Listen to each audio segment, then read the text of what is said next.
Lalaban ang aktor na si Archie Alimanya para kontrahin ang mga akusasyon sa kanya ng kapuso aktras na si Rita Daniela.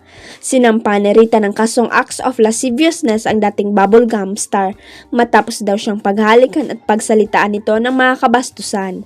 Revelasyon ng aktres, nangyari raw noong ang pambabastos sa kanya ng aktor noong September 9 matapos siyang umattend sa pa-Thanksgiving party ng co-star nila sa Widow's War na si Bea Alonzo sa Quezon City. That being a public figure, a contractual artist with reputation to protect, it is very difficult for me to file the instant case, but the trauma I was and I'm experiencing brought about by the incident give me courage to face the consequences and file the instant case. Again, the respondent, pahayag ni Rita sa kanyang complaint affidavit. Sa online show na Showbiz Now na nabanggit ng premyadong showbiz journalist at online host na si Christopher Min na nakausap daw niya si Archie tungkol sa issue. Ayon kay Nay Christy, mariing dininay ng aktor ang mga akusasyon ni Rita.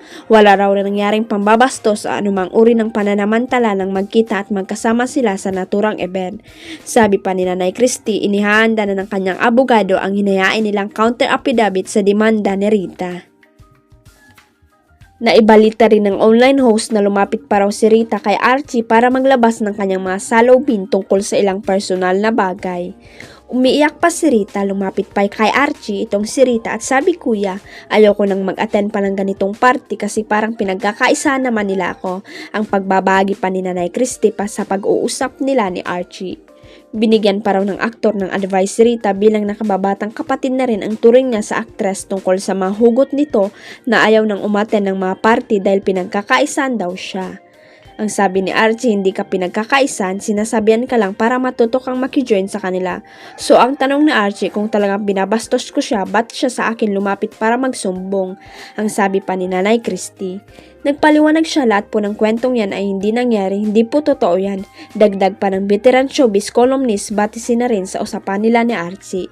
Ipinagdiin na naman ni Nanay Christy na wala silang pinapanigan o kinakampihan kina Rita at Archie. Nais lamang daw nilang ibigay sa publiko ang side ng aktor. Mukhang hindi lang glam photoshoot ang highlight ng araw ni Maris Racal, may pasabog din si Dr. Vicky Bello na nagpawaw sa kapamilya star. Sa isang 16-minute vlog na in-upload ni Vicky sa kanyang YouTube channel, ibinida niya ang kanilang kwentuhan tungkol sa buhay, karir at ilang beauty secrets. Pero hindi doon nagtapos ang surprise.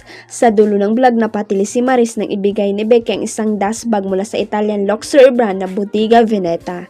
Nang buksan ito, bumugad ang isang large parachute bag na matagal na palang nasa wishlist ni Maris at inamin pa nga niyang matagal na niyang dinadaan-daanan sa isang mall.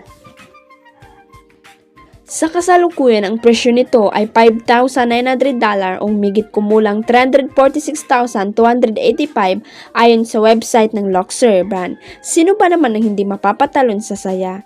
Sa viral clip, hindi maitago ng aktres ang kanyang kilig at pasasalamat, sabay hirit na mukhang ready na siyang maging regular sa mga photoshoot ng Bello Medical Group. "Doc, magpa-photoshoot na tayo weekly," biro ni Maris habang masiglang ipinapakita ang kanyang bagong bag. Huwag kalimutang i-click ang subscribe button at i-ring ang notification bell para sa latest at legit chika updates.